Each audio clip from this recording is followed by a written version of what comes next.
అసలు ఏజెంట్లే లేకుండా చేసి ఎన్నికలు జరిపినప్పుడు దాన్ని ఎన్నికలని ఎలా అంటారని అడుగుతా ఉన్నా.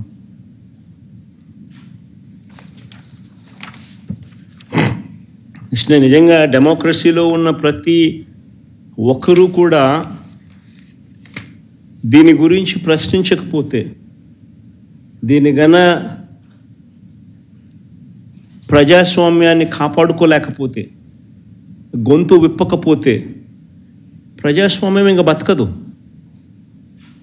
అధికారంలో ఉన్న పార్టీ ఈ మాదిరిగా ఎన్నికలు నిర్వహిస్తే ఎన్నికలు అన్నది ఇంకా హాస్యాస్పదమే అవుతాయి.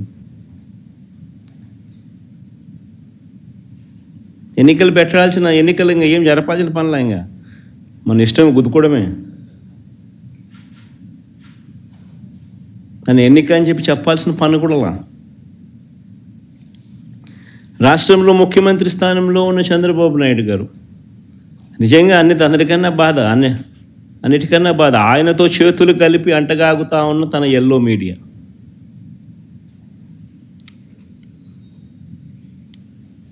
వీరి ఎజెండా ఏమిటి అని అంటే ప్రజలకు మంచి చేయడం కాదు, డెమోక్రసీని కాపాడడం కాదు, ప్రజలకు పాలకులు మోసం చేస్తే వాటిని ప్రశ్నించడం కాదు, దోచుకో పంచుకో తినుకోలో అందరూ భాగస్వాములు కావడం, ఇది వారి ఎజెండా. సిగ్గుపడాలి నిజంగా ప్రజాస్వామ్యం అంతా కూడా.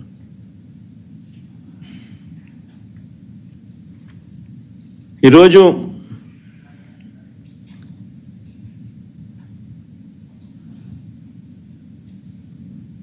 ఎంత దారుణంగా వీళ్ళు ఎన్నికలు చేశారు, ప్రజాస్వామ్యాన్ని ఎంత దారుణంగా వీళ్ళు కూని చేశారన్నది ఈ రెండు ఎన్నికలు ఉదాహరణగా నిలబడతాయి. నేను కొన్ని సన్నివేశాలు చెప్పుకుంటూ పోతాను, సో దట్ అసలు ఎన్నిక అనేది ఎలా జరిగింది అన్నది కూడా రాష్ట్ర ప్రజలందరికీ కూడా అవగాహన అన్నది వస్తుంది.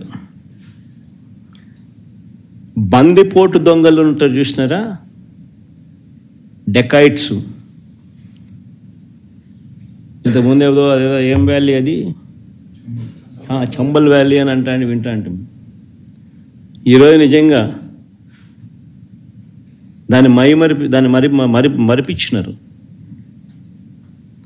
బందిపోట్లకు మించి చంద్రబాబు నిన్న పులివెందుల రూరల్ జెడ్పీటీసీ ఓట్లను దౌర్జన్యంగా వేసుకున్నాడు.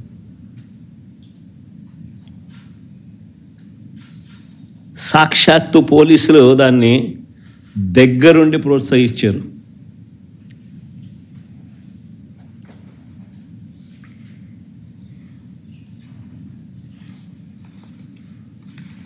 నేను చంద్రబాబు గారిని ఛాలెంజ్ చేస్తా ఉన్నా, అయ్యా చంద్రబాబు గారు, మీ పరిపాలన మీద నీకు నమ్మకం ఉంటే,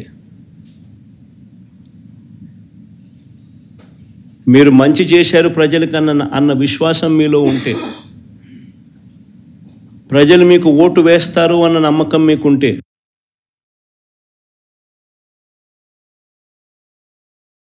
ప్రజాస్వామ్యబద్ధంగా సెంట్రల్ ఫోర్సెస్ను దింపండి.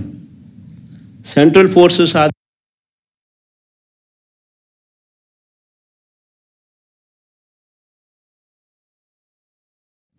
ప్రజాస్వామ్యబద్ధంగా ఎన్నికలు జరిపించండి. నీకు ఆ నమ్మకం లేదు కాబట్టి, మీరు ప్రజలకు చేసిన మంచి ఏది లేదు కాబట్టి, సూపర్ 6 సూపర్ 7 అన్నింటా మీరు మోసమే చేశారు కాబట్టి, మీ పాలన అంతా కూడా రాక్షస పాలన కాబట్టి, ప్రజలు మీకు ఓట్లేసే పరిస్థితి లేదు కాబట్టి ఇంత విచ్చలవిడిగా ప్రజాస్వామ్యాన్ని కూని చేస్తూ ఉన్నారు. నేను అడుగుతా ఉన్న చంద్రబాబు నాయుడు, ప్రతి బూతుకు సంబంధించిన వెబ్ కాస్టింగ్ను వైఎస్ఆర్సీపీ అభ్యర్థులకు ఇచ్చే ధైర్యం మీకుందా అని అడుగుతా ఉన్నా.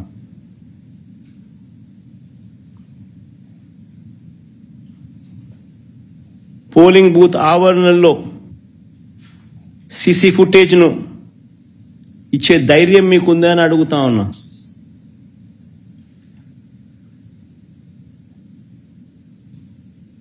ఎవరెవరు బయట నుంచి వచ్చి ఎలా ఓటేశారో, ఎలా బూతులను ఆక్రమించుకున్నారో, ఆ ఆక్రమించుకుంది ఎవరో కూడా గుర్తించి కొన్ని ఉదాహరణలు కూడా మీకు చూపిస్తాం.